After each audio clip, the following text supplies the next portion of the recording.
আসসালামু আলাইকুম।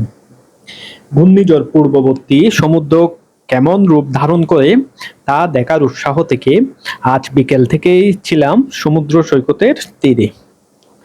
সাধারণ সময়ের চেয়ে অনেকটা বেশি পরিমাণে সমুদ্রের পানি শহর রক্ষাবাদ তথা বালুর বস্তার কাছাকাছি চলে এসেছিল। প্রচণ্ড রকমের বাতাস অনুভূত হচ্ছিল। কিছু কিছু স্থানে সমুদ্রের বালুকণাগুলো গুলির বেগে শরীরে আঘাত আনছিল। কণা আকারে থাকার কারণে তা ছিল সহ্য ক্ষমতার মধ্যে।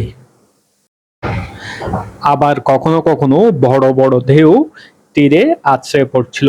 তা একইভাবে যেমন সৌন্দর্যর প্রচণ্ড রূপ সৃষ্টি করেছিল, তেমনি ছিল এক ভয়ঙ্কর দৃশ্য।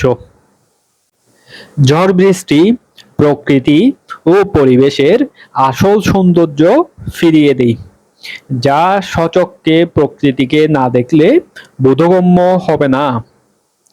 কোথায় জানি একটি উক্তি পড়েছিলাম, life hurts but rains heals, অর্থাৎ জীবন আঘাত করে কিন্তু বৃষ্টি আরোগ্য করে।